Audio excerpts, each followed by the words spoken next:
Hi, everyone. I think we've got a fair number of you filtering in.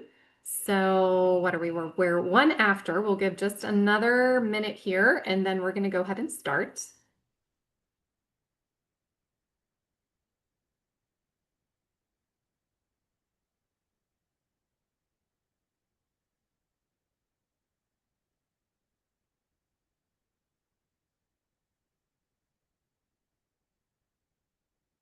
So we've got a number of folks in the room, and I want to leave lots and lots of time for questions. That's our goal for today. So I'm going to go ahead and start with some of our quick housekeeping stuff and other things.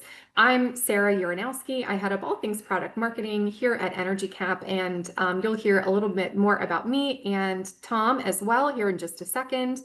But before that, I want to do a few quick housekeeping announcements. So there is a chat. As you can see, please avail yourself of the chat anytime throughout this presentation. We love to hear questions and have comments. We've left lots and lots of time for questions specifically for this conversation because we know there are some really, there's some concerns. There's lots of questions about Energy Star and benchmarking, things like that. So please avail yourself of the chat and use that. This session is being recorded. You will receive that recording along with the slides after the fact. And yeah, I think we're good to go. And again, as I said, I'm Sarah Uranowski. I head up all things product marketing here. My background is in mechanical engineering, specifically on all sides of energy production, including nuclear as well as distribution on natural gas. And one of my favorite things in the world is talking about energy. And now I do it on behalf of Energy Cap. And Tom, if I can hand it over to you and give yourself or let you give your introduction as well, and we can Yeah, start. super. Sarah, thank you so much. So the name is Tom Diliberti, and I've been with Energy Cap for only a handful of months, but I've used the product. I've used Energy Cap as a tool for 20 years, and I've been working in the energy industry alongside a lot of clients who have made use of Energy Star. And so I, like Sarah, am excited to talk about this topic with all of the controversy and the news happening around Energy Star. I'm anxious to share some thoughts and also hear some thoughts and hopefully have a good exchange of ideas today. Yep, exactly. And as Tom said, we have a couple of topics to get through. We're going to start by doing an overview of state and local benchmarking laws. There's been some changes and updates there. We are going to talk through, of course, Energy Star, and we're going to have lots of discussion about both of those things. We also have some good strategies, tips and tricks, information that's good for you in general, whether Energy Star continues or not. Some take homes for you around benchmarking and how to make that work for you and your energy portfolio. So without further ado, we're going to get started. And this map is from IMT, the Institute for Market Transformation. They are a great resource around benchmarking BPS, all those kinds of things. This is the most recent map. It's from this year, and it's actually already outdated because benchmarking laws in the country have really started to bloom. And what is benchmarking, right? You might also hear that called clean building or energy benchmarking, building transparency laws. They have a couple of different names. And right now, about 20% of the country statewide has benchmarking laws on the books, but there's lots and lots of small cities and large cities as well that have them individually. There's newly enacted legislation. Massachusetts is a big new recent one. In Wisconsin, both Madison and Milwaukee, their two largest cities, recently deployed benchmarking there as well. And benchmarking is interesting because it started maybe a little bit slow. There's been kind of a lull over the last couple of years in this type of legislation. But as the federal government has pulled back recently on sort of all things GHG emissions related, some other states have really stepped forward to say that they want to go ahead and pick that up. So New York, for example, they've proposed statewide benchmarking every session for the last 8 years.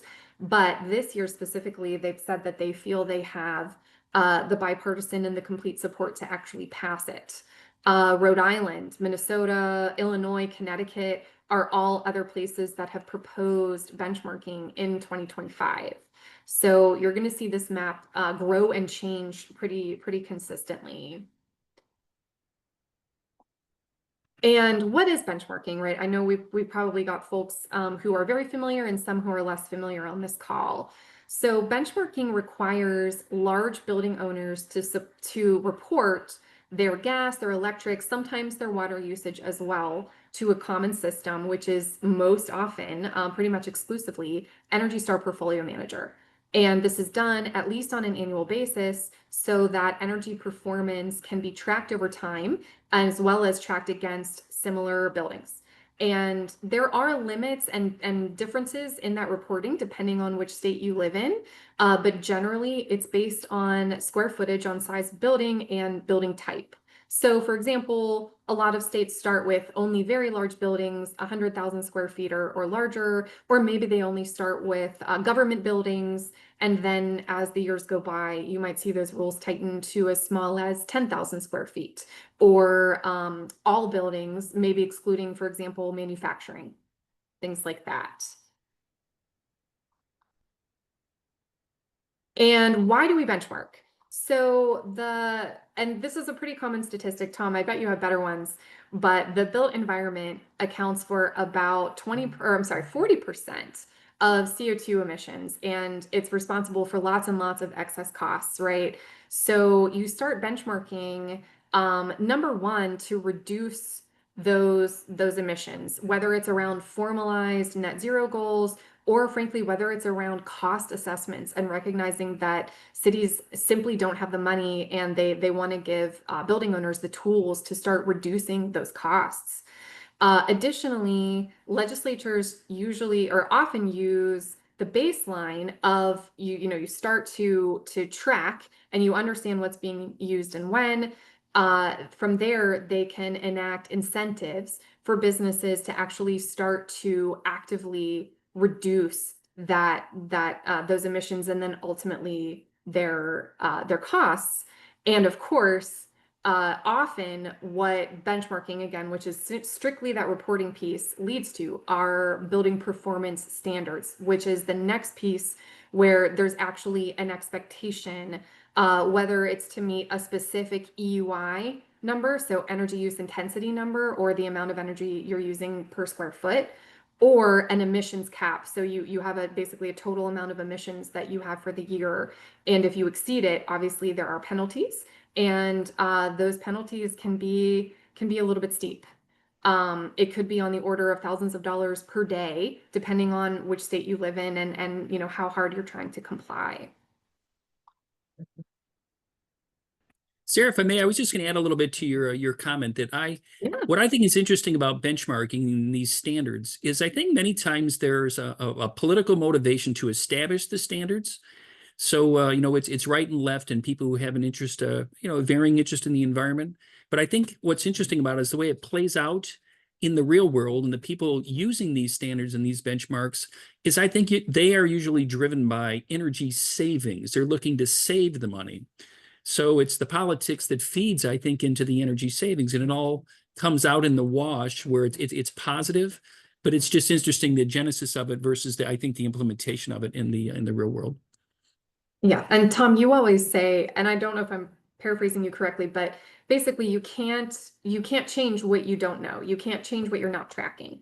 And to your point, building benchmarking is that very first step of, okay, before we can do anything, before we can affect change, we have to understand what we're dealing with. And that's where getting that baseline, that good solid understanding of what you're spending in a year and the energy that you're using in a year is really important. Yeah, a lot of times I'll use the analogy when I talk about this, trying to fly an airplane without any controls. Routing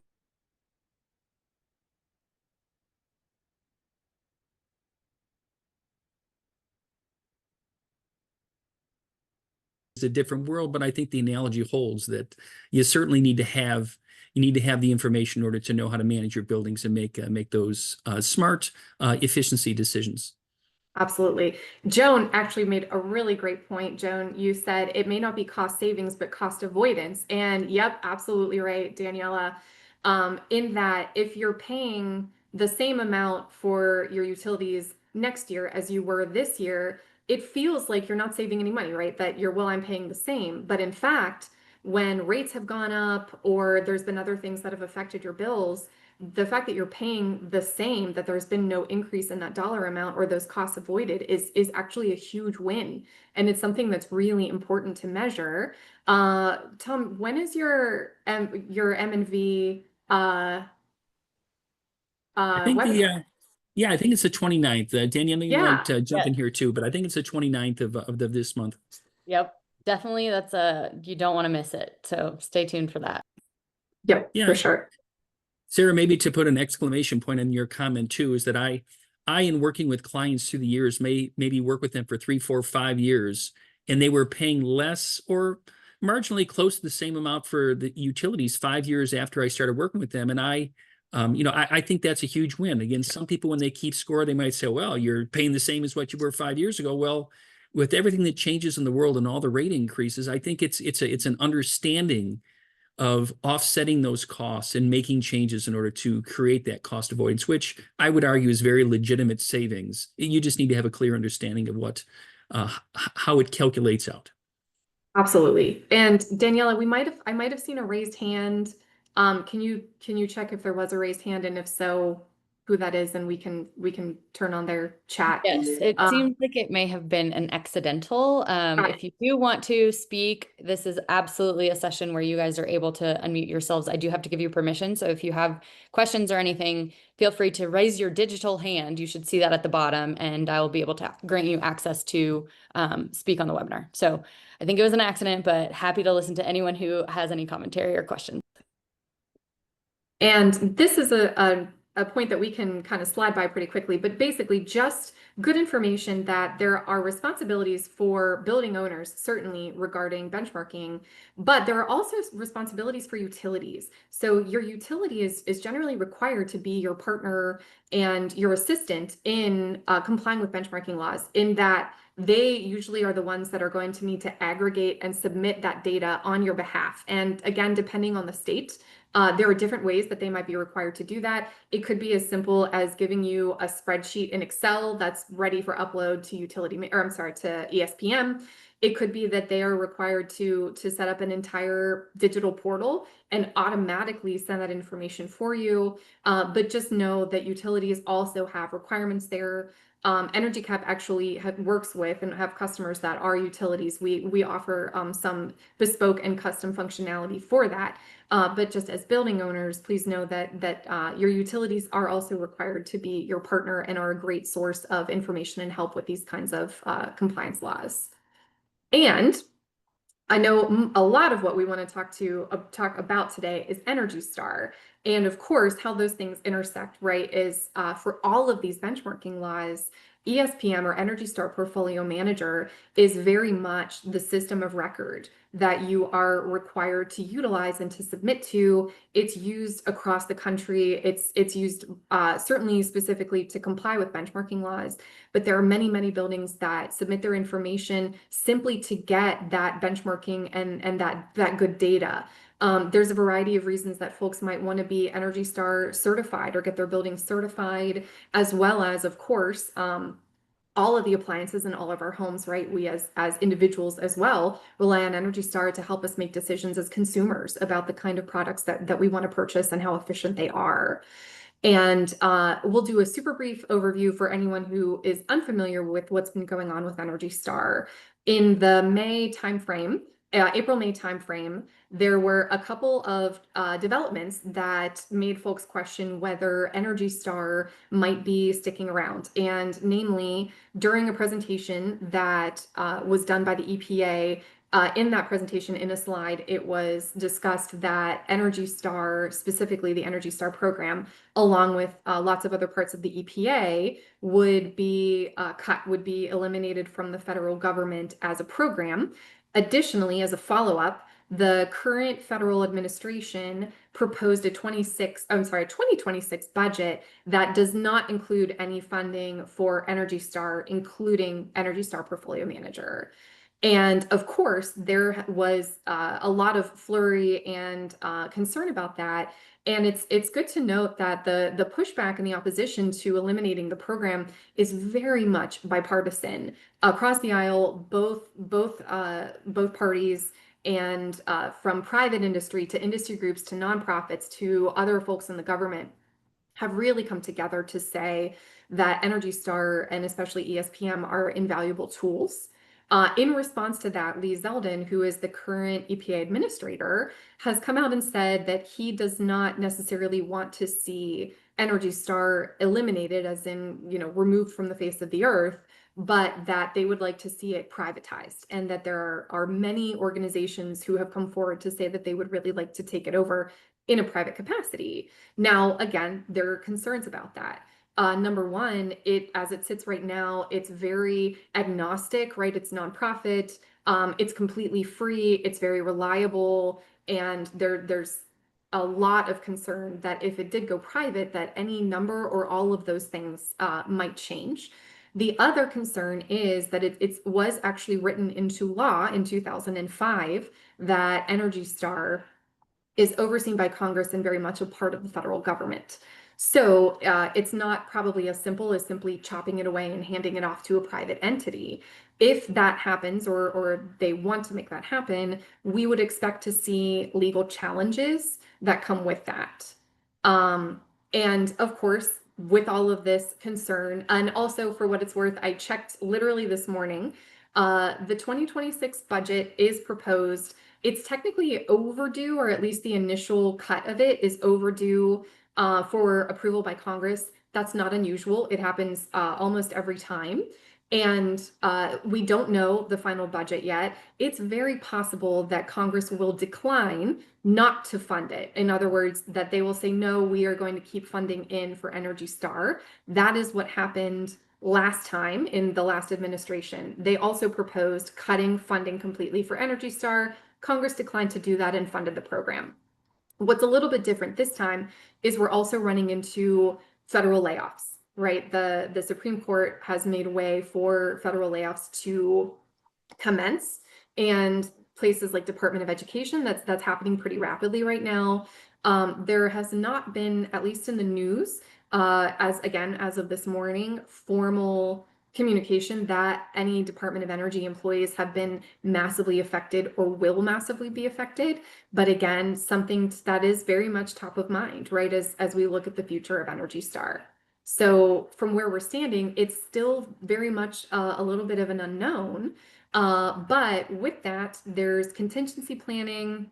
There are other areas and other ways and places that you can get benchmarking, including with Energy Cap, but other things you can also do directly for yourselves. And there's lots of contingency planning underway. Energy Cap, we are certainly watching this very, very closely, along with friends and partners of ours. And there's a lot of Plan B pathing and planning moving forward. So just pause there. We're going to chat more, and there's going to be lots of time for questions at the end. But if you have questions specifically about what's going on at Energy Star, what's changing, what's been in the news, any of those kinds of updates, again, please raise your hand, drop them into the chat. This is a great time to talk it through. And with that, Tom, I will hand it to you, and please take over and tell us some of the stats about Energy Star. Yeah, Sarah, if you don't mind backing up a couple slides, I'd like people to see the map again. I want them to hopefully have the same revelation we had as we were preparing and just thinking about this and watching this over the last couple months. As we were putting together the PowerPoint slides, we noticed that when you look at this map and you think about how we seem to view our world through the red and the blue lens, the politics that I was speaking of earlier, a lot of these initiatives, a lot of these benchmarking laws and political commitments are coming from blue states. And what I also was thinking is how it also seems to be coming from more densely populated areas. And so, Sarah, if you then move back to the slide we were on, I just want people to understand the statistic here that we've quoted. And so in this box on the left-hand side of the screen here, so what we're speaking to here is where the map might seem sparse, that benchmarking legislation actually covers more than 40% of the U.S. commercial floor space, because people are wanting to benchmark in densely populated areas, major cities, which is good. It's good news that the people that should be using this data and this information, they are in fact using it. The statistic in the middle, which I find interesting, is the DOA doing an analysis trying to find out how much waste is really out there. And I mentioned earlier how I've been in the industry for 20 years. And ironically, this number really hasn't changed all too much over the 20 years in the industry, where they were talking 20 years ago that there's approximately 30% waste.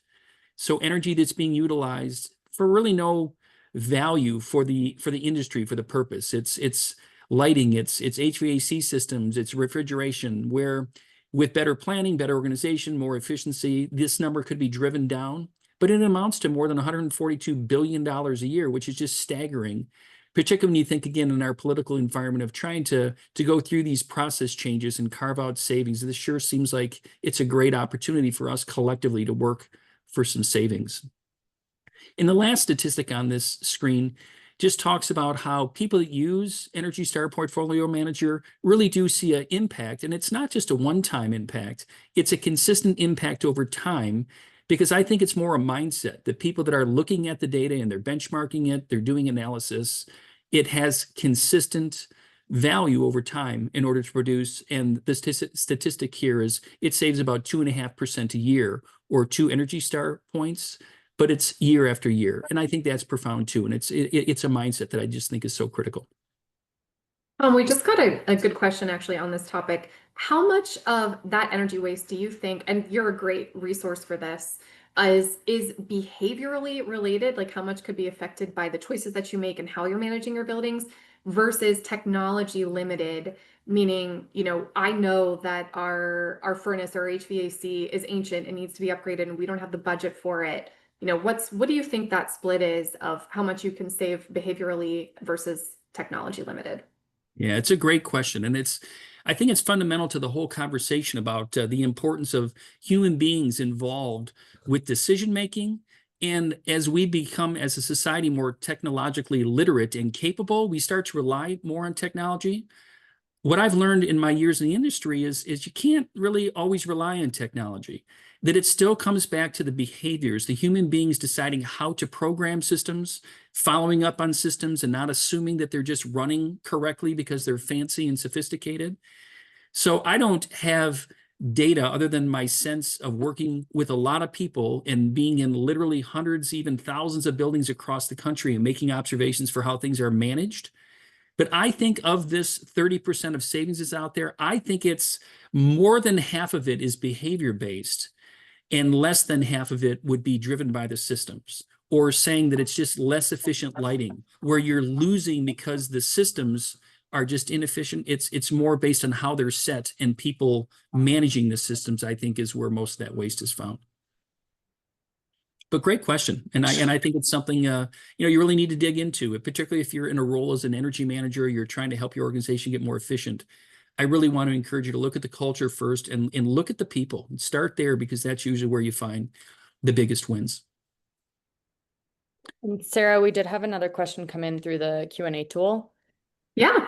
As Canada continues to rely on Energy Star for compliance and benchmarking, what are the long-term implications were ESPM to be defunded and the platform's adaptability to future Canadian regulations and climate goals? Any insights for the Canadian context? Oh, that's a good one. And I think it's not too different for the Canadian folks. Hi, Canada, we love you. For you as it is for us, in that there are many state and local laws that are completely independent of anything that the federal government is doing, that is relying heavily on Energy Cap on Energy Star. I hope and Energy Cap, and Energy Star exclusively as their system of record, right, for all of that data. And the question honestly for us is, I don't think, and this is my personal opinion, that one day ESPM is simply going to go dark, that it would just shut off and that, it would never, be seen again. I think it would be more likely that you would see a proposal that it would be transitioned to a private entity. And again, that we would definitely see dissent there. You would see lawsuits around that, and that hopefully before that would happen, you would have lots of time to prepare. And then somewhere in there, whether it's the Canadian government or again, like actually one of our audience questions is, what kind of alternatives would you like to see? there would be time to prepare and get something else in place to transition and adjust to, rather than just poof, one day ESPM is simply no longer online. But yeah, I think the implications for Canada are very similar to the states and cities in the US that are not tied to the federal government, but are really depending on ESPM as a tool. What do you think, Tom? No, I think it's well said. Sarah and I attended a webinar ourselves a few weeks back where it was industry leaders from around the U.S. in this case, but it was the same concerns about what happens if things do change, and I think what came out of that in my mind that was really important is there will be somebody that steps up with this data to support it in some way, but what's going to happen is there will probably be multiple people, different companies that provide it, and I think what's going to be lost is the objectivity of the data and the continuity of the data over time. And when that gets compromised, I worry about whether people will trust it at the level that it's trusted now, because it's people in the industry, they know Energy Star. We all buy appliances. It's comfortable and it drives good decisions. And it's at this point, it's not political. It's very sterile. And I think that's an important element. So that's, whether it's Canada or the US, that's the part I worry about. It'll evolve. And I worry the evolution of it won't be as good as the way it currently is now. Agreed. And this has been, again, we talked about the very bipartisan support. That's the reason why. ESPN and Energy Star are not controversial. They're also, frankly, not expensive. I think the total savings that Energy Star portfolio manager has netted is it's certainly higher than 50 billion. And the amount of money that it takes to fund all of Energy Star, not just ESPM, on an annual basis is something like $23 million. Of not nothing, but in the scheme of things, it's pennies for every US citizen in tax dollars. It's nothing compared to defense budgets and other large budgets that we have to fund a tool that is reliable, that affects not only the largest business, but the smallest homeowner and everyone in between in such a positive way. And Tom, I think to your point, keeping that neutrality, that objectivity, that trust is really key in that resource, and something that folks are worried about if it would go private. It goes without saying that Energy Cap is a large supporter of ESPM, and we certainly hope that it will stay around in the form that it's in. But certainly both private industry and other government entities would plan to try to legally take action to prevent that from happening. Yep. So if there weren't, oh, go ahead. I was just going to say, we had a comment from Richard in the chat that kind of ties into one of the things you just said. And then we do have one more question if we can make time for it, which I assume we can. So Richard did say, I take your point on the lack of significant cost savings. It seems that this is more aligned with the general attitude of the administration toward the concept of energy savings. Hopefully the bipartisan support will prevail.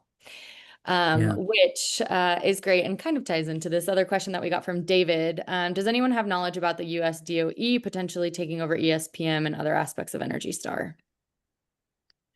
I'll go first, sir. I'd love your opinion too, but I heard a rumor of that, but I haven't read anything myself to validate that or see that there's a likelihood of that. What about yourself, Sarah? Also me, yep. There are questions about that, and possibly a path for sure, but haven't heard anything specific or formal. And Richard, to your point about the goals of the administration, one of the things that folks have really, who are in defense of ESPM, have said is the Trump administration has strong goals around lowering utility costs for homeowners in the US. And I think there's a really strong argument that Energy Star really well aligns to that goal. And granted, they have other goals around government efficiency and minimization and things like that, but Energy Star really does fit that goal of making life and costs easier, not only for businesses, but for homeowners in the US in terms of energy prices. So hopefully that's an argument that holds some sway. Very good. So if you could toggle us to the next slide, please. One of the things that we wanted to hopefully do in today's webinar is just give you a little bit of information or some suggestions and call it the tips and tricks. Just things to think about at this transition point, or with us having uncertainty moving forward, just to make sure you protect yourself. And maybe a couple of these are a little bit obvious, but download your data. If you haven't been in Portfolio Manager in a while, or you're uncertain, there are the buttons there, the electronic buttons to download your data. And usually these files are small enough, even if you've been a member of Portfolio Manager for a long time, because it's a flat file, it's not a lot of memory. You can download your data. So go get that data. Just create a CSV file and have it to protect yourself. It certainly couldn't hurt you. Another thing, because it's my passion, is I want to encourage people, get out there and audit your buildings. Just because you might lose access and data, some benchmarking, at the end of the day, back to this behavioral thing, you gotta get out in buildings and check out the behaviors, see how people are managing lights and mechanical systems and computers, because all those things affect energy consumption in the bottom line.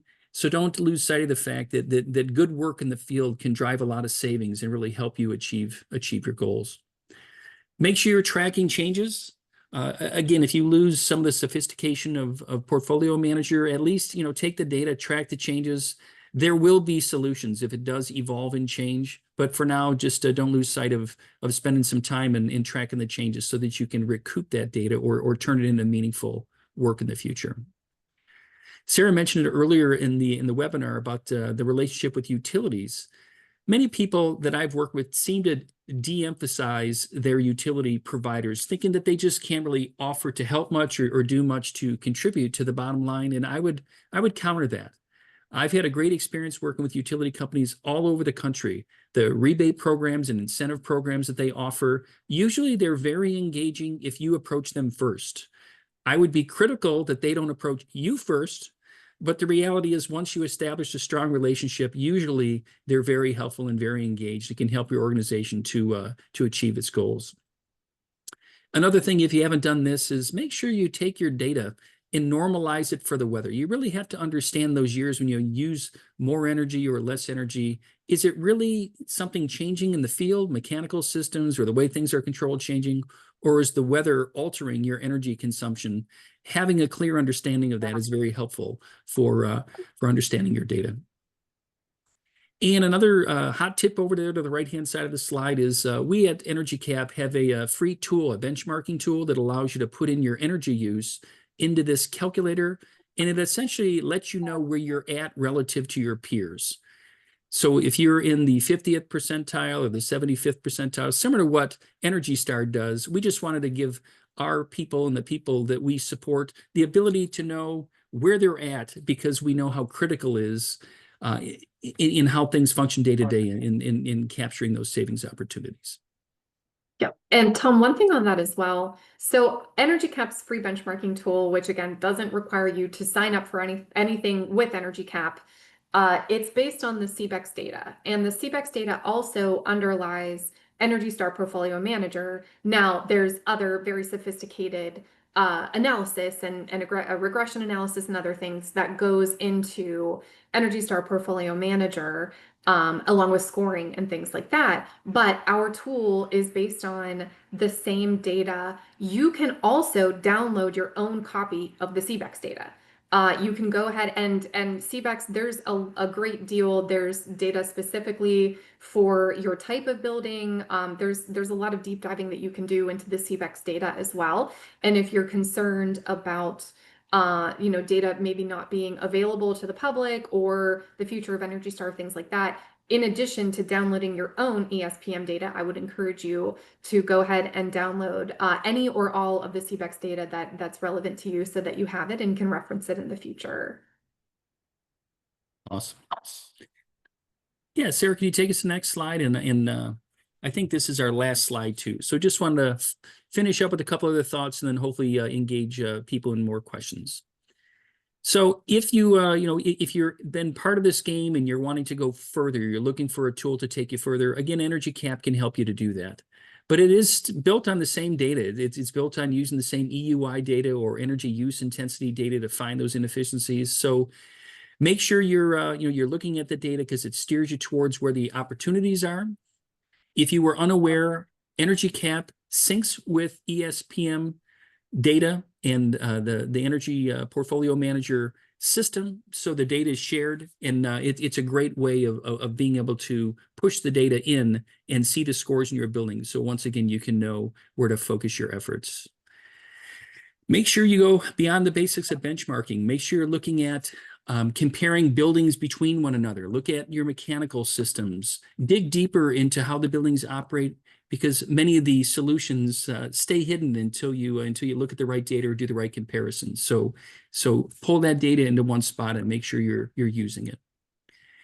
And something else that is just way more prevalent now than it was 10 years ago is this idea of interval data.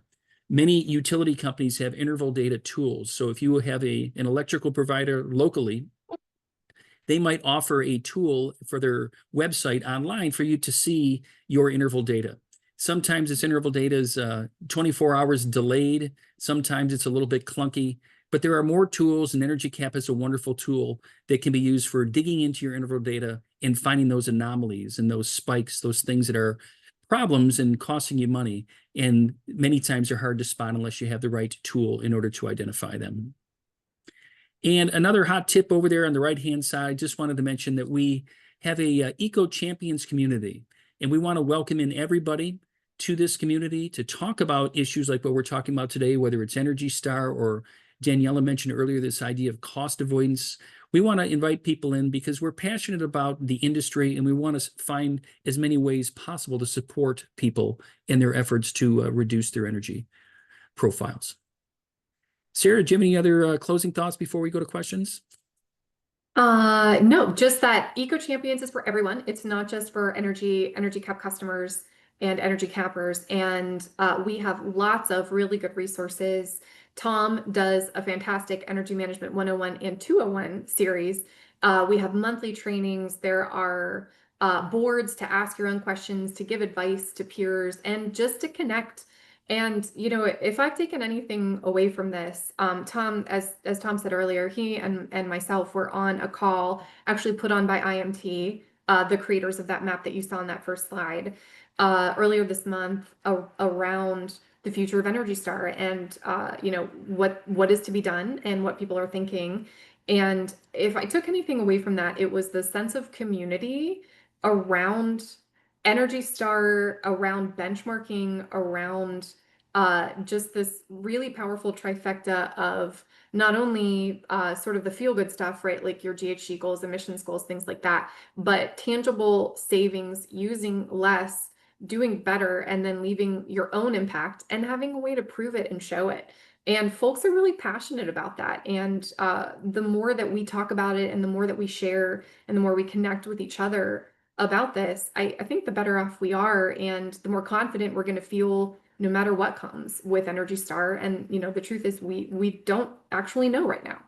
So avail yourselves of your community, whether it's through our Eco Champions community, which we welcome you to, or connecting with other folks in your industry, within your organizations. Yep, exactly. Daniela said we have water cooler talks, which are basically just discussions like this, where we can come together and chat about whatever you want to chat about. So pull in your community and lean on them. And as things go forward, we'll all be better off. So are there other questions? Either in the chat, are there folks that want to weigh in on any of this or have their own questions or concerns? We have some discussion points that we're happy to talk through, but this is very much open mic and open to all of you as well. This is your session.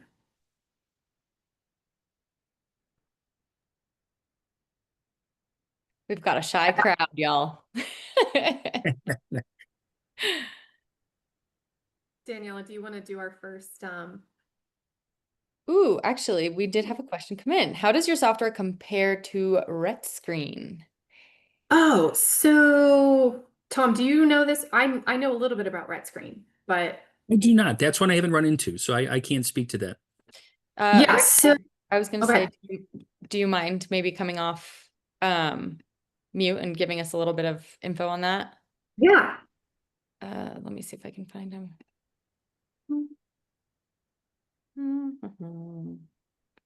I did grant you access to. Can you hear me?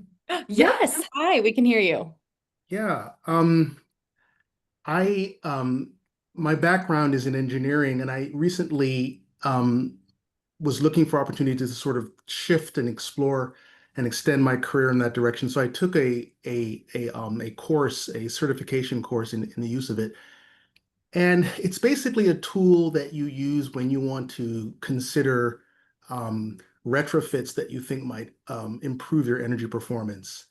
And it has modules that enable you to consider various types of energy options, like, for example, adding photovoltaics, for example. And it also has an economic module that enables you to calculate things like simple payback periods, when you'd begin to gain or generate savings from whatever you're considering.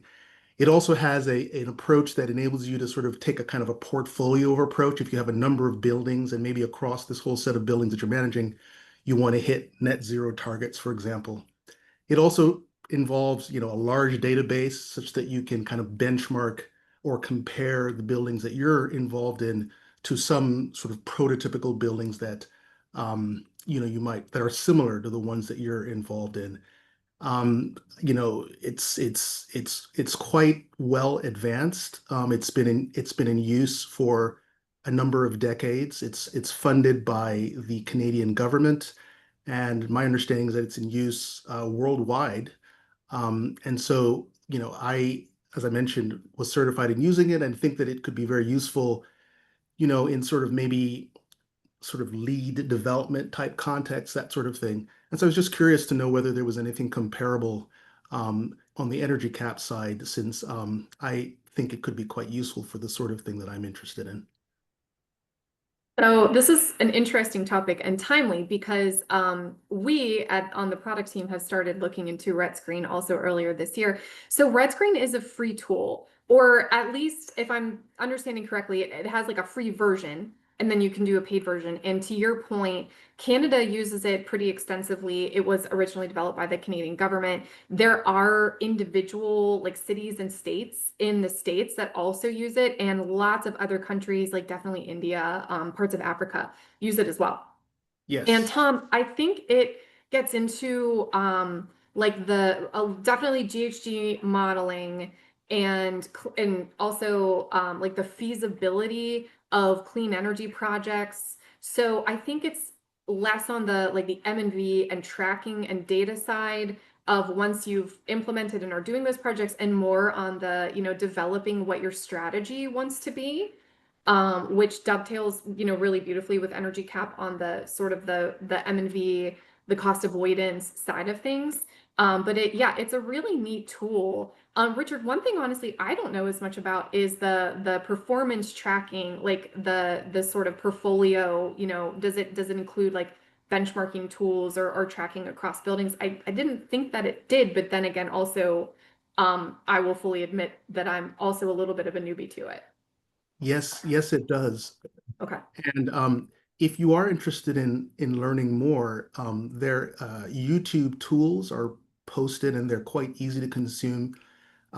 If you were to point your browser there, within, I don't know, 20 minutes or so, you'd get a nice overview, of how the whole thing works, or in particular their portfolio management portion.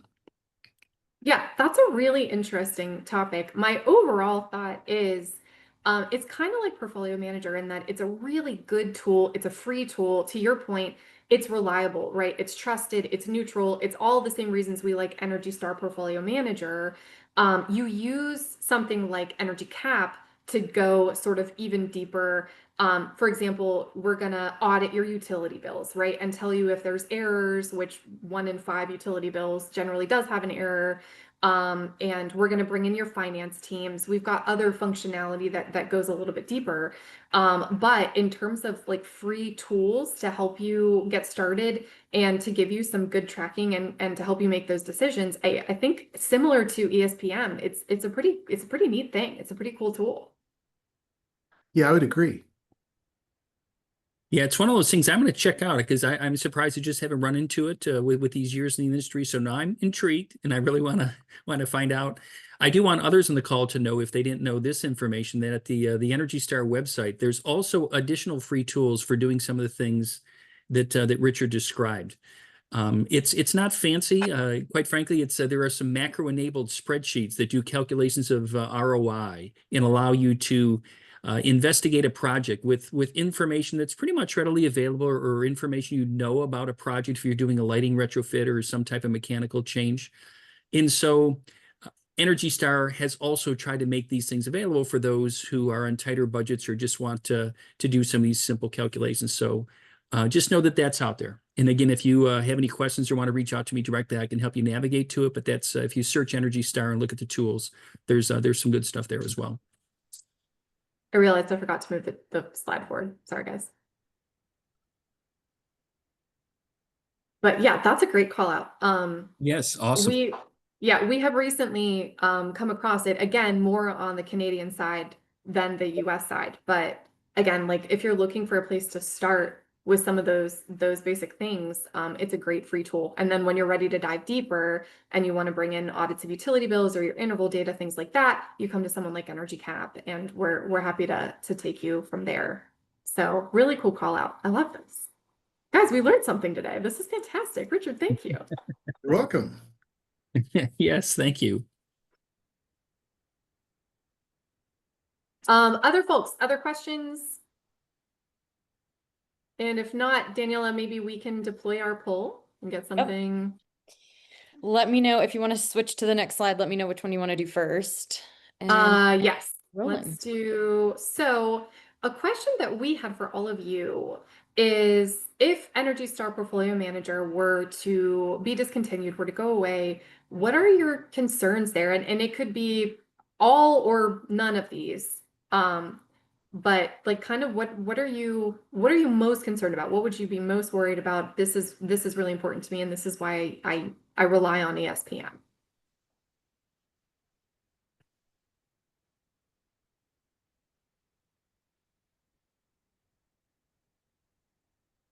And Sarah, Tom, you guys can see the results coming in, We right? can. Yep, we can. Yep. And not unexpected. It's a mix of everything. And we'll share them too with you guys visually, Yes. so you can see afterwards, but we'll just let a few more people put in their opinions and their concerns. Exactly. We still have some folks who haven't responded. We'll give you a little bit of time to respond.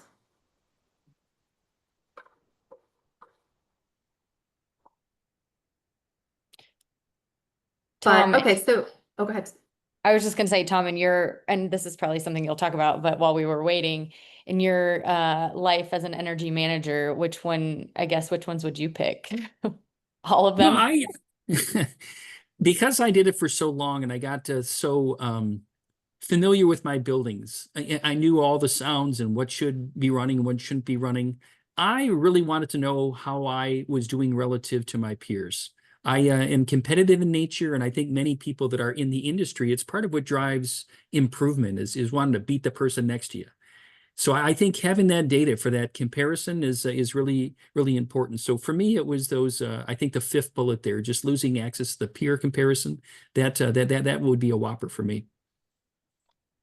Tom, I think you're right on the money. Most people are concerned about that. That was the biggest response, was losing access to peer metrics. Another one that's I think really relevant is the losing Energy Star scores and certifications, right? Because it's not only do some folks rely on that as a public way of saying, you know, hey, we've done the work, we've made the progress.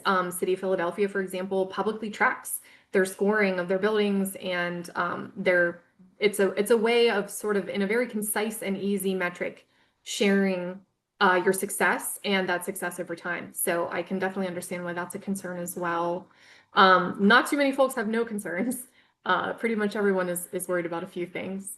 Tom, could I ask you, if folks are worried, and certainly non-compliance with benchmarking laws for sure. Again, ESPM underpins effectively all of the benchmarking laws in the US. It's a widely used tool. Especially on the losing Energy Star scores and certifications piece, Tom, what advice would you give about communicating success and communicating your results, whether it's to your own leadership, whether you've got public stakeholders, like how do you think folks can Yeah. continue to communicate those successes? Yeah, it's a great question, and it's a hard one because Energy Star makes it so simple.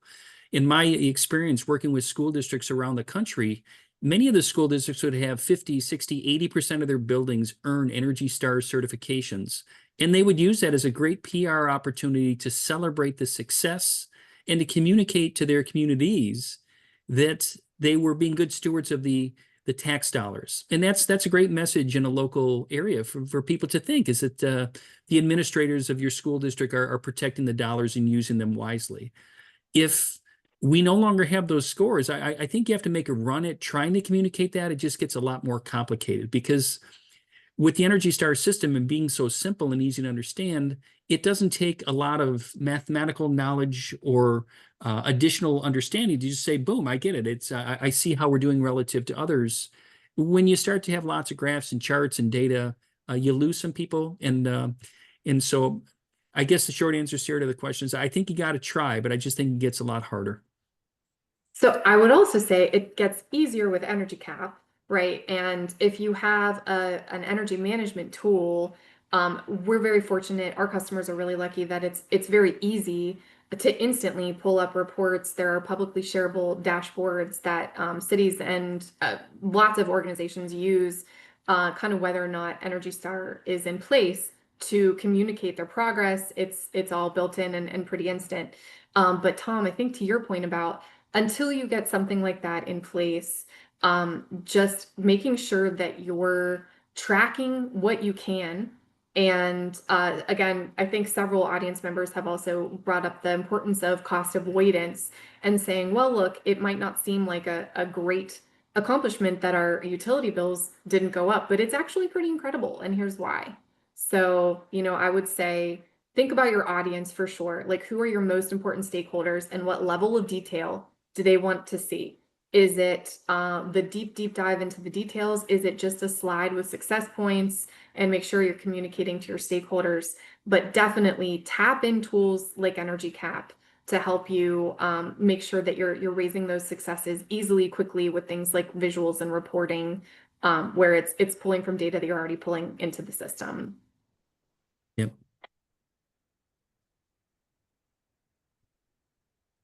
Danielle, how are we on chat? I don't think that I have it up. Any additional questions? I'm muted, of course. We just had, Mike Hoffman say our most important KPI reported out to executive stakeholders is utility cost per square foot. EUI, Yeah. for sure. Tom, Yeah. talk about EUI a little bit. Yeah, it's great. I think to have a metric. The problem is, I think some people just don't understand the EUI and the concept of it. How you're rolling up the energy into a shared unit, and then you have a comparison. One of the things I offer, if people don't know this, that I'm surprised people just who are in the industry just haven't run into this. So I just kind of, again, maybe a teachable moment here, but there are some states around the country, Florida being the best example, that require all their school districts to roll up all of their EUI data, find out how much energy per square foot, and then they publicly communicate that out. And it becomes a great tool to motivate and convince people to do better with their energy consumption. And so EUI, a relatively simple tool, confused by people that just aren't in the industry, but the relative comparison, nobody likes to be at the bottom of a list. And I think it's a powerful way to look at data. And what I'd offer to people is when you can share information and you can stack people in a fair, reasonable way without being contentious or nasty, I think it promotes competition and momentum towards improvement. Okay, Mike. Daniela, you can please unmute Mike. We love Mike. He's one of our most favorite people. And technically he's reporting ECI, not EUI. And I think that's fair. But Mike would very much like to hear your thoughts here.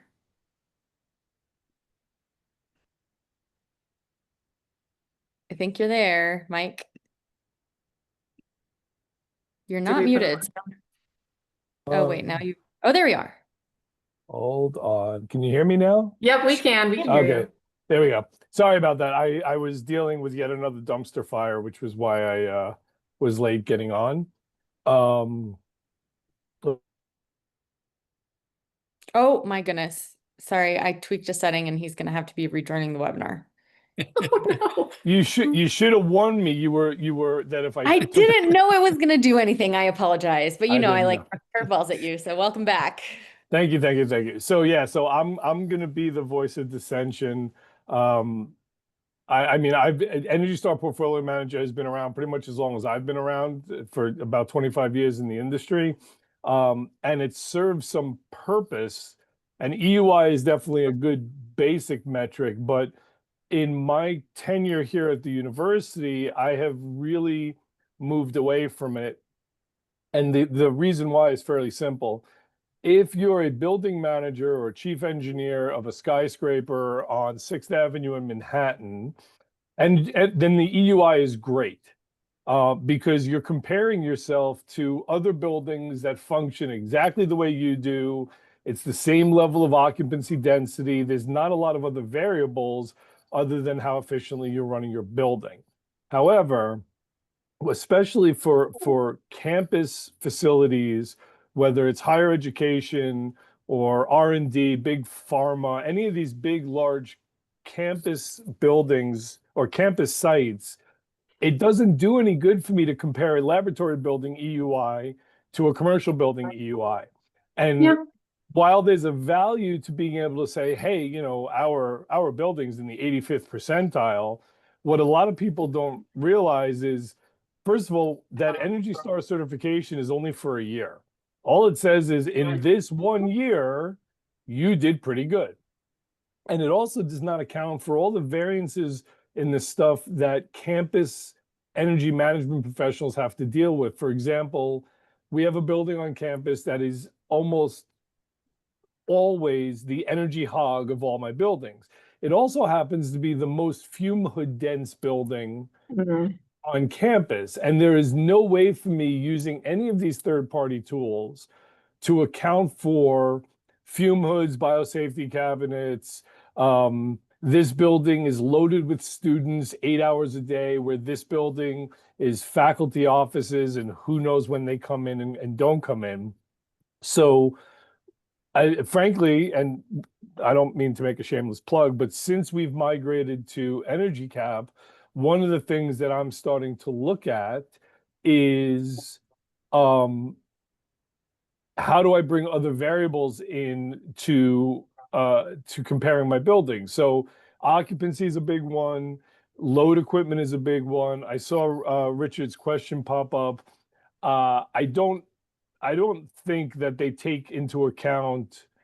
ESPM definitely doesn't take into account things like fume hoods and process equipment. They don't do especially well with laboratories, and I think they would admit to that. So with laboratories, generally, I've used I2SL's program before, and that's a little more specific. I think EUI answers a basic generic question, but all it does is kind of angle your focus and say, okay, I'm going to look over at that building and figure out if it really is as much of a hog, an energy hog, Sarah. My heart beats pitter patter every time you say it. Compared to other buildings, but I don't think it feeds decision making, or I don't think it should be relied upon to feed decision making without a lot more variances baked into it. My goal in life, when I can get to the point that I can run an EUI calc across my campus that already accounts for occupancy density and process loads and use that persistently, I'm going to hang it up because I will have built my legacy. Energy. Very good, Danielle. Very good. Chris. Oh, go ahead. Go ahead. No, Mike. that was the period at the end of the sentence. Chris also made a good point about Energy Star. They make assumptions, right, about like, for example, in his instance, wood chip moisture around wood burning stoves, equipment, and things like that. It is very much a top level tool. So you look at solutions like Energy Cap that has more robust benchmarking, where you can look across cost per square foot, and then many other metrics, along with any custom metric you would like to put in, for sure, to start doing that deep dive. So answering David's point that Daniela popped up in the chat, yeah, I agree that for tracking EUI for a building over time and normalizing for weather, yes, it does it very well.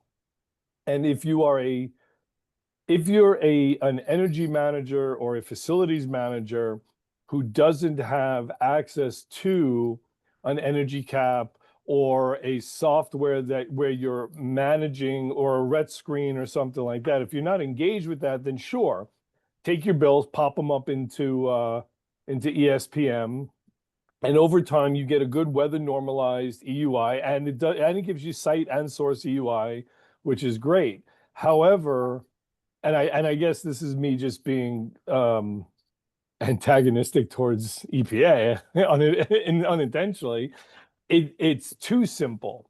And the factors that it doesn't account for, which I agree are complicated, are becoming more and more important as our building stock is becoming more and more smart buildings, more complex. We're trying to get more usage out of the buildings. Those complicating factors need to be accounted for. And frankly, in the general terms of benchmarking, I think that we have enough organizations out there, professional organizations, that could relatively easily, in my opinion, step into the role of doing benchmarking. I mean, from higher ed, just about every university or college that I engage with are APA members. There's no reason that APA couldn't extend themselves and start creating a benchmarking database on higher ed. And yes, I'm reaching out to Lalit because I know Daniela and Sarah are wondering. I've got an email in draft to put that on Lalit's plate. ASHRAE could be doing it. There's a lot of organizations that can step in if we lose it from the government, and frankly do it better, because they're better tuned to those nuances, to those independent variables that Energy Star can't account for. So I think if we went that route, we end up getting a better benchmarking tool. So, Mike, you've dovetailed perfectly into our last question, which is Energy Cup has actually been considering doing something like this in some sort of database. And again, to the best of our ability, we've been around for 40 years, and hopefully we've gained the trust of all of you and a lot of folks along the way. And keeping that trust sacred, putting a tool of our own out that does take into account some of these other factors, and wanted to gauge interest there in what that might be. And I had another point and I actually forgot it as I was going through that. But yeah, Mike makes a great point that there are other organizations as well that, again, if you want to keep that trust and the neutrality and the sort of, transparency of the data centralized, there are organizations that are well positioned to put out their own tools. We like to think that we're one of them, but there are others like APA and others as well that we're friends with. So if that's something you have any interest in or might have interest in, a free tool to do more detailed benchmarking, please go ahead and vote and let us know. It's something that's very top of mind for us, and we'd like to know what you think. And I think we're over time, not only out of time. So thank you very much to Mike Hoffman, who's the energy manager at University of Arizona and one of our most favorite people. Mike. Yes. Well, great. And also our guest host on this webinar today. Right. And I just did want to say from a, marketing perspective, and just, I'm a huge fan of the community. And so this is so awesome. Thank you for asking your questions. Hopefully the more we do these, the more and more commentary we get from you guys. And as Sarah mentioned, we host some silly things called water cooler talks over in the Eco Champion community. And not a lot of us go into some of you guys probably go into the office, but good old days. Go grab yourself a cup of water, a mug of coffee, and talk with your peers about what's going on. Thanks for sticking it out with us, guys. I know we went a little bit over. We appreciate your time. Have a great one. Have a great day, everybody. Take care.